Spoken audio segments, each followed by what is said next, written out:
Now to our developing story in LeFlore County, where an entire state will be holding up and supporting the Sheriff's Department after the tragic loss of a deputy. 5 News reporter Claire Everbach is on site with the latest. Good morning, Claire. Good morning, Tiffany. Well, as you mentioned, a lot of local agencies will certainly be holding up the Sheriff's Department after this very tragic loss. Now let's break down what we know starting from the very beginning on Sunday. The video you're about to see is from the scene, and as you can see, there was a very large amount of law enforcement present. Around 11 a.m. on Sunday, LeFlore County deputies were called to a home on Highway 270, a few miles west of Wister, for a welfare check. Wister police also showed up at the home. The Oklahoma State Bureau of Investigation says immediately the suspect inside the home, Edgar Lara, started shooting at officers. Officers returned fire, with the standoff lasting until 4 p.m. So right now our crime scene unit, our special agents are looking over the scene, processing the scene, looking at the home, the exteriors, the interiors, and going through our normal protocols during this. But again, our thoughts and prayers are with the entire LeFlore County community, the town of Wister.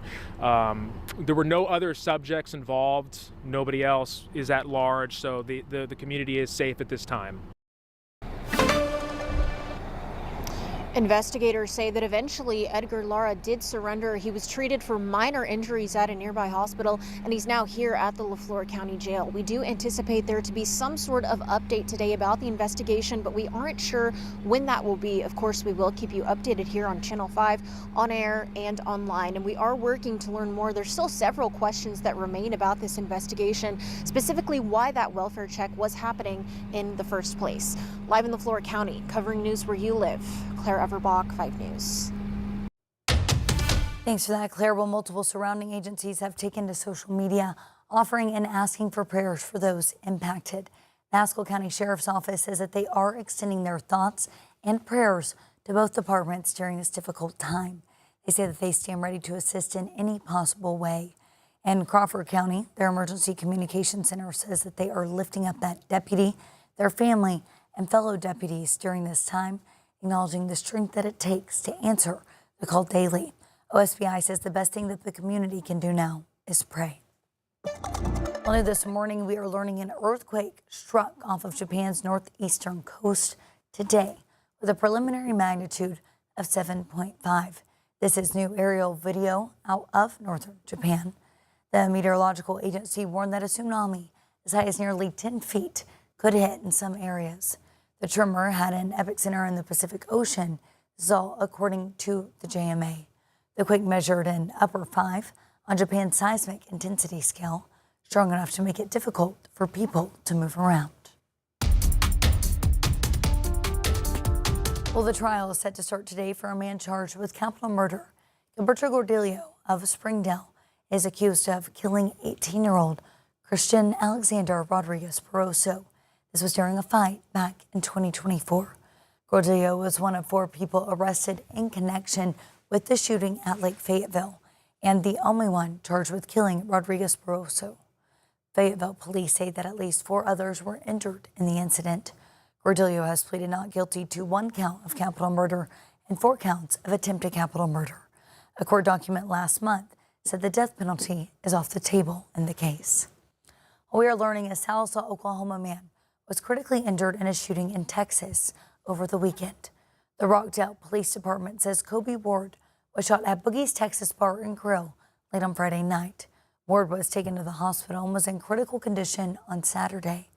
Police say that they arrested a suspect, 23-year-old Raymond McBride Jr., and is facing a second-degree charge of aggravated assault. On Sunday, President Trump said that the U.S. military seized an Iranian ship as the ship tried to get past an American naval blockade. The seizure came hours after the president responded to Iran reclosing the Strait of Hormuz. Bradley Blackburn has the latest. The Defense Department released videos of the U.S. Navy firing on an Iranian cargo ship and Marines later landing on it by helicopter to seize it.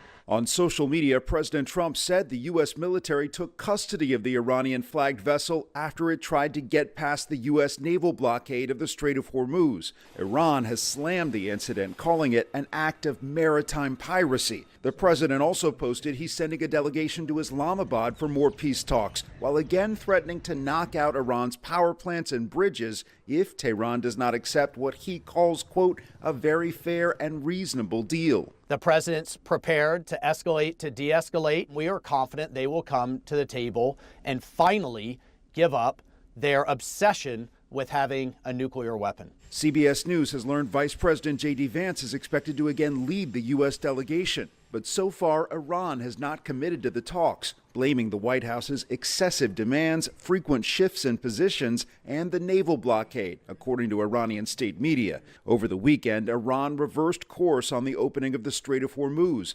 The country's top negotiator now says the blockade must be lifted before the key shipping route is reopened. Meanwhile, congressional Democrats are demanding the Trump administration wrap up the 7-week-long conflict soon. Troops have died, others are being injured, and Americans are paying $1 more for gas because of President Trump's war of choice. The 2-week ceasefire is set to expire this week. Bradley Blackburn, CBS News, New York. Well, multiple sources tell CBS News that Special Envoy to the Middle East, Steve Witkoff, and the president's son-in-law, Jared Kushner, are expected to travel to Pakistan with the vice president for the latest round of peace talks. Well, the city of Shreport, Louisiana, is reeling after police say a gunman killed 8 children over the weekend in a domestic violence incident. They say Shamar Elkins carried out the shooting spree early Sunday morning at 2 different houses and on neighborhood streets. Police believe the shooter was the father of 7 of the victims. It lets you know that evil still exists in the world and that we need to be fighting everything we can to overcome that. Police are still processing the scene. The mother of some of the children and another woman were both wounded and hospitalized. Other victims, including a 13-year-old, survived by crawling out a second-story window during the shooting. Police say officers opened fire and killed Elkins during a pursuit. Elkins had been placed on probation in 2019 after pleading guilty to illegal use of weapons. But police say that they were not aware of any other domestic violence issues. Well, happening today, Fayetteville residents are being asked to conserve water for the next 3 days. The city is asking water customers to limit all non-essential water use, which is irrigation, washing cars, and filling swimming pools, today through Wednesday. The Beaver Water District is advancing improvements to its water treatment and transmission system. The city says during this critical infrastructure work, customers shouldn't see any noticeable service impacts.